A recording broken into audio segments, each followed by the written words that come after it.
भ्रष्टाचारी मंत्र्यांवर कारवाई होईपर्यंत आंदोलन सुरूच राहणार, उद्धव ठाकरेंचा निर्धार. कार्यकर्त्यांना भ्रष्टाचार पे चर्चा करण्याच्या केल्या सूचना.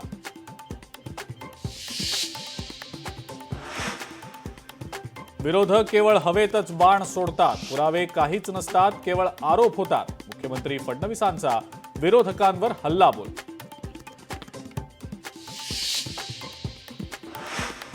निवडणूक आयोगाला भेटायला जातानाही पोलिसांनी अडवून अटक केली. राहुल गांधींचा आरोप, खरी मतदार यादी आयोगानं द्यावी, विरोधी पक्षातल्या खासदारांची मागणी. वडिलांच्या आठवणी सांगताना मंत्री पंकजा मुंडे भाऊक, फेकलेले तुकडे घ्यायचे नाहीत, वडिलांची शिकवण. गोपीनाथ मुंडेंनी कधीच पक्षाशी प्रतारणा केली नाही, पंकजा मुंडेंचं वक्तव्य.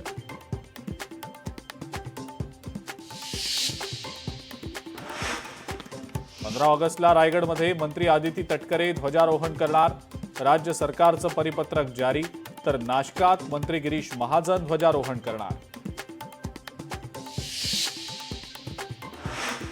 मुंबईतले कबूतरखाने बंदच राहणार. हायकोर्टानं दिलेल्या आदेशात हस्तक्षेप करायला सुप्रीम कोर्टाचा स्पष्ट नकार.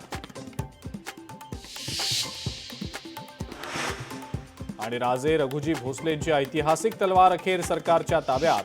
लंडनमध्ये सांस्कृतिक कार्यमंत्री आशिष शेलारांकडे तलवार सुपूर्द. 18 ऑगस्टला तलवार लंडनहून मुंबईला आणली जाणार. खेडमध्ये कुंडेश्वर दर्शनाला जाताना भीषण अपघात, 8 महिला भाविकांचा मृत्यू. जखमी महिलांवर ग्रामीण रुग्णालयात उपचार सुरू.